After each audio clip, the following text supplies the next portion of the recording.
Today, while working out, I heard two very important messages that I wanted to share with you because they really resonated with me on how much time we might waste doing things and how much money we might waste spending on things that we really don't need. And the first one was, are you buying things you don't need with money you don't have? In other words, credit cards to impress people you don't know.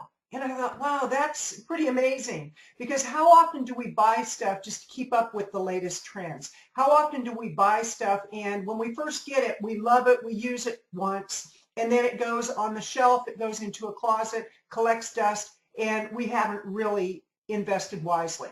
So I want you to think about those things that you're buying that you really don't need and you're buying it with money you really don't have, like credit cards, and you're trying to impress people you really don't know. And to evaluate, is this really a good use of my investment, of my money? The other thing I heard was, are you using your body as much as you can to do the things you enjoy while you can use your body? Now, I've been a proponent of this for a long time. I was at the gym this morning, did a good workout. Yesterday, I went on an hour hike. Saturday, I went on a 3-mile power walk, and then I worked out at the gym for 45 minutes. And I remind myself of how amazing it is that I get to do what I get to do with my body, that I get to work out, that I get to go on hikes, that I get to spend time with friends, hanging out on running trails, and to really appreciate what I've been given while I have it. You don't know what the day is going to bring. You don't know what next week or next year or the next 5 years will bring. You don't know if you'll have the capacity to do the things that you can do today. So what I encourage you to do is take full advantage of what your body can do today while it can do it.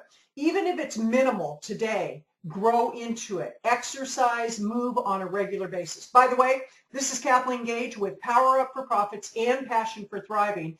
And the older I get, the more I realize that the majority of my life is behind me. At nearly 65 years old, the majority of my life is in reality behind me. And if I were to average out the year that most of my relatives have passed away, the average actually due to my grandmother on my mother's side passing away at 48, my grandmother on my dad's side at 72, my dad and mom at both 82. You look at that and the average age of passing on is right around 70 years old. That means I only have a few more years if those odds are working against me. However, I do have more control than just surrendering to the fact that, oh, I might pass away at the age of 70. I want to live as fully and completely and with as much quality and zest as I possibly can, regardless of how much time I do or don't have. That's really what life is about, is looking at what's important to each one of us and giving it 100% each and every day. I encourage you to subscribe to this channel. Every day I put a little something up, almost every day I put a little something up, and oftentimes it's after I work out, and my workouts really give me the opportunity to see how blessed I am. Count your blessings. Look at what you have to be grateful for, because the more you look at what you have to be grateful for, the more you have to be grateful for. This is Kathleen Gage, wishing you a great day.